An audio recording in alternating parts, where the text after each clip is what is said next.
Nesse vídeo eu vou falar pra vocês a minha experiência com Linux, o porquê eu transicionei e mudei pro Linux, como foi, pelo que eu passei, tudo que eu aprendi, e eu espero que isso sirva de inspiração pra quem também tá pensando em mudar pra Linux. O principal motivo do porquê eu mudei pra Linux, primeiramente foi porque eu já tava saturado do sistema da Microsoft. Eu uso Windows desde que eu me conheço por gente. E há poucos anos atrás, eu aprendi tudo que eu podia aprender dentro do meu limite de conhecimento sobre o Windows. Eu sabia cada pequeno detalhezinho do Windows que tinha pelo menos 2, 3 anos atrás. Eu antigamente era muito... Eu era muito fã do Windows. Desde que o Windows 10 lançou, eu comecei... Minha jornada com o Windows, acho que desde criança eu peguei a época do XP. Fui pro Vista desde o 7 até o 8. Quando eu ganhei o meu primeiro notebook, meu primeiro computador. Não foi o meu primeiro computador, mas o meu primeiro computador quando eu fiz uma idade já decente pra começar a entender as coisas, sabe? Eu tinha computador quando criança, mas enfim, eu não fazia nada demais. E nesse meu primeiro computador mesmo, meu notebook, tinha o Windows 8. E quando chegou o Windows 10, no primeiro dia de teste dele, eu usei e eu tinha me apaixonado. Eu recomendava pra todo mundo, porque eu achava que era, tipo, incrível. Naquela época eu não entendia muito bem sobre computadores, eu não entendia muito bem sobre essas coisas. Eu só achava que era maravilhoso, que era cheio de novidade. E meio que é isso que atrai as pessoas a usar sistemas operacionais e elas verem coisas visuais e esse tipo de coisa. Isso atrai as pessoas a achar que algo é bom, sabe? Mais pelo visual. Só que quando você começa a usar por muito tempo, você percebe que tem certos problemas ali naquele sistema, sabe? Quando você começa a trabalhar ali, você percebe que tem certos problemas. Mas eu não vou tentar meter tanto pau no Windows quanto outros criadores de conteúdo de Linux. Tanto porque eu entendo a necessidade de algumas pessoas usarem o Windows. É algo que tem suporte oficial das empresas de certos programas e certos jogos. Então eu até entendo, mas pra mim o Windows é só isso, sabe? É só uma plataforma que roda tal coisa, tal coisa, tal coisa. Porque quando você olha pro Windows e compara ele com Linux, quando você não necessita de um jogo específico que não rode no Linux ou de um programa específico, eu acho que chega a ser injusto pro Windows a comparação, porque o Linux, pra mim, é muito superior.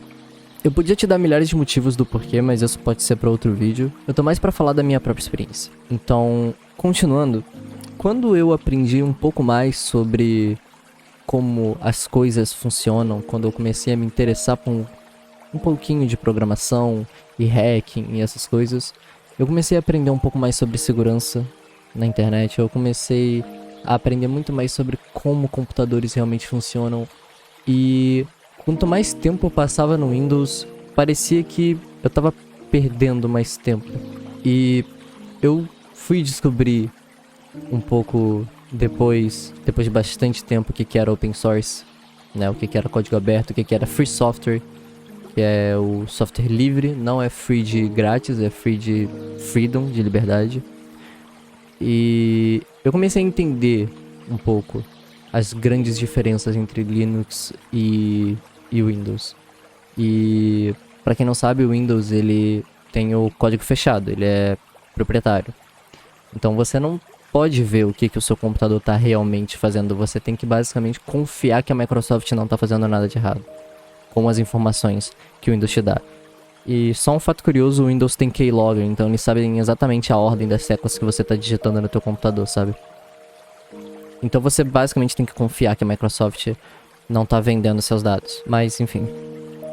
Depois que eu aprendi um pouco mais sobre o código aberto, a filosofia da liberdade de uso e, enfim, segurança em geral, eu comecei a me sentir um pouco sujo usando o Windows. Eu comecei a me sentir... Era como se eu estivesse tentando mentir pra mim mesmo, sabe? Que tava tudo bem. Sem ter certeza de que tava tudo bem, sabe? Eu tava na base da pura fé. Eu tava na base do, eles provavelmente não estão fazendo nada de errado comigo. No início eu também pensava que, não tinha problema eles mexerem com os meus dados, eles não vão fazer nada demais. Até que eu comecei a entender como acontece a venda de dados e o que as empresas fazem com isso. Como elas te vendem anúncios e elas transformam o seu dia a dia no que elas mais ou menos querem que seja, sabe? Eu comecei a perceber que eu tava cada dia mais perdendo um pouco da liberdade que eu tinha de fazer o que eu quiser, ter o que eu quiser e não ter o que eu não quiser ter, entendeu? Eu comecei a experimentar um pouco mais de Linux. Minha primeira distribuição foi o Ubuntu, acho que 18 ponto alguma coisa, não me lembro agora. Eu fiquei ali por um tempinho aprendendo só como é que funcionava o sistema, fui me acostumando com a interface nova e tal. E comecei a mexer um pouquinho, aprender ali aqui em alguns vídeos no YouTube algumas funcionalidades interessantes que o Linux trazia. E naquela época eu tava me adaptando aos poucos ainda. Então não era o meu sistema operacional principal, eu tava usando ele em dual boot no meu notebook, antes de eu ter o meu computador. E tava sendo divertido até. Até que eu monto o meu primeiro computador. E enfim, eu já tinha todas as minhas coisas do Windows ali. Eu tinha muitas fotos, muitos vídeos, muitos documentos, muitas coisas. Que pra mim eram importantes, mas não era nada que se eu perdesse... Mas se eu perdesse não ia fazer muita diferença a longo prazo na minha vida. Chegou uma hora que eu só fiquei cansado de estar no Windows. Eu senti que minha produtividade no Windows estava diminuindo, sabe? Eu queria fazer mais coisas, eu queria aprender mais coisas. Eu queria mexer com coisas novas, eu senti que minha produtividade no Windows estava caindo. Eu não tava tendo animação pra fazer vídeo, eu não tava tendo animação nem pra jogar, sabe? Então eu resolvi fazer uma coisa um pouco drástica. Eu fiz um pendrive bootável com o Solus Bud, que foi a minha primeira distribuição que eu transformei no meu daily driver, no meu sistema operacional principal. E eu fiz a instalação e apaguei tudo que tinha no meu SSD que tinha Windows. Eu literalmente apaguei tudo por completo e fui pro Linux de uma vez. E por lá eu comecei a me adaptar. Eu instalei todos os programas que eu conhecia, instalei todos os programas que eu precisava, instalei todos os programas que eram similares aos que tinham no Windows que não tinham pro Linux, que faziam as mesmas coisas basicamente. E comecei a usar por 1 ano e pouco. Isso já faz um ano e meio. Já deve fazer um ano e 6 meses, eu acho, já. Que eu mudei completamente pro Linux. Daí eu fui me deparando com alguns problemas, sabe? Quando você começa a usar Linux, muitas pessoas têm aquela ideia de que quem transiciona para Linux nos primeiros dias geralmente acha que vai ser literalmente a mesma coisa que o Windows, mas não é. São sistemas operacionais diferentes, eles são construídos de formas diferentes e funcionam de formas diferentes. Obviamente, o workflow é similar, sabe? Não é um bagulho completamente... Não é da água pro vinho, sabe? Mas é um pouco mais diluído algumas coisas nessa experiência. E no Solus, pelo menos, a minha experiência foi muito tranquila pra quem não tava acostumado com Linux. Era tipo, a mesma coisa que sempre usar um computador normal. É engraçado porque pessoas que não conhecem outros sistemas além do Windows chamam só um sistema de computador, né? Eu acabei de usar esse termo que não é certo, mas é fácil de entender. Eu usava o Solus como eu usava meu Windows, basicamente. Era o mesmo workflow, as mesmas coisas, abrir navegador, abrir Discord, abrir jogo ali aqui, conversar com meus amigos, ver vídeo e enfim, as mesmas coisas. Inclusive eu cheguei a instalar o Photoshop lá, porque eu ainda não tinha ouvido falar sobre o GIMP, que é a alternativa open source do Photoshop pro Linux. Então eu tinha instalado o Photoshop lá. E até lá tava tudo ótimo. Até que eu me deparei com um ponto que eu gostava de fazer no Windows, mas que era bem limitado, que era personalização, customização, ou rising, que é um termo que quem tá por dentro de Linux entende já. Que é fazer rising, é você basicamente montar o seu sistema operacional do jeito que você quer que ele fique visualmente, sabe? E no Linux você tem essa liberdade. Porque, bem, o código é aberto, você pode mexer e refazer o que você quiser ali. Se algo não te agrada, você tira. Se alguma coisa ali você quisesse que fosse diferente, ela vai ser se você tiver o conhecimento pra fazer isso. O Linux, ele te dá essa liberdade. E no Windows era um pouco complicado fazer essas modificações, sabe? Não é que é difícil, é só que é chato, sabe? No Windows é um pouco mais chato, porque no Linux você basicamente está reescrevendo o visual de alguma coisa. No Windows você tá só sobrepondo, sabe? Você tá enchendo o computador de coisa. E o Windows já é um sistema operacional que é pesado em comparação com o Linux, que é bem mais leve. Que existe bem menos recursos do que o Windows. Então é uma coisa que, se você quer fazer uma customização no seu Windows, você tem que ter um PC mid-end pra height, sabe? Se você quer fazer uma customização drástica, eu digo, sabe? De, tipo, mudar muita coisa, tipo, muita coisa mesmo. Quando eu me deparei com essa necessidade de fazer Rising, eu comecei a pesquisar um pouco mais sobre o Arch Linux, que era um sistema operacional que, bem, ele não vem com nada. Você instala ele a partir de, basicamente, um terminal gigante preto na tela. O processo de instalação dele é literalmente tipo, um terminal gigante na tela. E você só instala o que você quiser. Se você não quiser que tenha driver de Bluetooth, não vai ter. Se você não quiser que tenha, tipo, qualquer coisa ali, não vai ter, entendeu? Vai ter só o que você quer. Eu não vou mentir, eu não fiz a instalação OG, né? A instalação clássica do Arch Linux. Eu instalei pelo Endeavour OS. E eu instalei com o i3, que é um Tile Window Manager. E a partir dali eu fiz o meu primeiro Rise. Inclusive tem lá no meu servidor do Discord, tem um canal de mostruário pra mostrar Rising. E tá lá, o meu Rising no i3. E foi bem prazeroso, sabe? Tipo, começar a fuçar atrás de documentação para ler e entender o que eu tinha que fazer.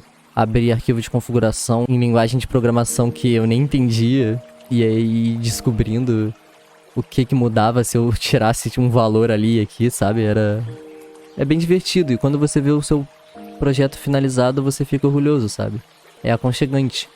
Tá num computador que você se dedicou tanto a deixar ele com a sua cara, sabe? De resto, outros problemas que eu me deparei foi só as coisas quebrando e eu tendo que pesquisar em fóruns e esse tipo de coisa para ver como que eu tinha que consertar, o porquê que tinha quebrado, sabe? E isso tudo é bom, porque isso vai ajudando você a criar uma independência, sabe? Isso não quer dizer que, tipo, você do nada, sem razão nenhuma, conseguiu fazer um negócio voltar a funcionar sem, sabe? Sem ajuda, e, tipo, você pesquisou. Mas isso é independência, sabe? Você saber se virar, sem precisar que outra pessoa faça algo por você. E indo atrás de fazer esse tipo de customização, de mexer tanto nas coisas, fuçar tanto dentro de um computador que te dá liberdade pra você fuçar dentro, te ajuda, sabe? A criar essa independência. E isso tudo é conhecimento, que você vai levar pra vida toda, não só pra computadores, até pra vida, sabe? A experiência que às vezes você tem com Linux, você pode transferir ela pra sua vida, sabe? Lidar com coisas dando errado o tempo todo, com você sem querer fazendo alguma coisa errada e você não entendendo o que aconteceu de errado e as coisas parando de funcionar e você se frustrando e ficando com raiva e depois, às vezes no mesmo dia ou no dia seguinte, parando com calma pra ir atrás do que deu errado e resolver, sabe? É uma experiência que você leva pra vida. Uma outra coisa que também eu me deparei no início, né, com outro problema que eu me deparei no início foi a preguiça de leitura que eu tinha pra ler documentação das coisas, o que é muito importante.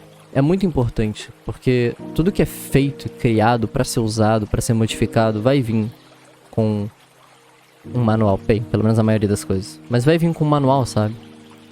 E eu não digo produtos que, tipo, vão na cara como que se usa, eu digo, tipo, coisas técnicas, sabe? E você parar pra ler exatamente uma documentação é algo que hoje em dia, pra pelo menos a minha geração, eu vejo poucas pessoas fazendo. E eu mesmo não tinha esse costume. Eu tinha preguiça demais de abrir uma documentação de alguma coisa que eu queria aprender no Linux e ler tudo, sabe? E entender. E ir pesquisando, ele falou que precisa disso, o que é isso? Aí vai e bota no Google, no DuckDuckGo, que é o que eu uso, e pesquise, e aí lê a documentação sobre aquela coisa que precisa daquela coisa pra outra coisa funcionar. E aí, sabe, eu tinha preguiça. Mas isso é uma coisa que eu tô melhorando. Eu tô começando a ler bastante documentação agora. E, né, fóruns também ajudam.